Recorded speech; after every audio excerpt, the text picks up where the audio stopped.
ನನಗೆ ಥೈರಾಯ್ಡ್ ಇರೋದ್ರಿಂದ hormones imbalance ಆಗಿ ಮಂತ್ಲಿ ಸೈಕಲ್ಲು ತುಂಬ ಏರುಪೇರು ಆಗ್ತಾಯಿತ್ತು. ಮಂತ್ಲಿ ಸೈಕಲ್ ಕರೆಕ್ಟಾಗಿ ಇರ್ತಾ ಇರಲಿಲ್ಲ.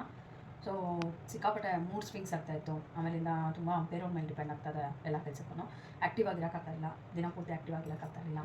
ಆಮೇಲೆ ನನಗೆ ಈ ರೈನಿ ಮತ್ತು ವಿಂಟರ್ ಕ್ಲೈಮೇಟ್ ಬಂತು ಅಂತಂದರೆ ಸಿಕ್ಕಾಪಟ್ಟೆ ಕೆಮ್ಮು ಬರ್ತಾಯಿತ್ತು. ಕೆಮ್ಮು ನಿಲ್ತಾನೆ ಇಲ್ಲ, ನಾನ್ ಸ್ಟಾಪ್ ಕೆಮ್ತಾ ಇದ್ದೆ. ಕೆಮ್ಮೆಲ್ಲ ಕಂಪ್ಲೀಟ್ ಸ್ಟಾಪ್ ಆಗೋಗ್ಬಿಟ್ಟಿದೆ.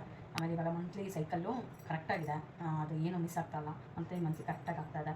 ಮತ್ತು ಬ್ಯಾಕ್ ಪೇನ್ ಸಿಕ್ಕಾಪಟ್ಟೆ ಬರ್ತಾಯಿತ್ತು. ಆ ಬ್ಯಾಕ್ ಪೇನ್ಸ್ ಎಲ್ಲ ಫುಲ್ಲು ಸ್ಟಾಪ್ ಆಗಿದೆ. ಬ್ಯಾಕ್ ಪೇನ್ಸ್ ಇಲ್ಲ ಇವಾಗ. ತುಂಬ ಬೆನಿಫಿಟ್ ಇದೆ. ಮಾಲ್ಟ್ ಕುಡೀರಿ, ಮಾಲ್ಟ್ ತೊಗೊಳ್ಳಿ. ನಂತರನೇ ನೀವು ರಿವ್ಯೂ ಕೊಡಿ, ಚೆನ್ನಾಗಿದೆ.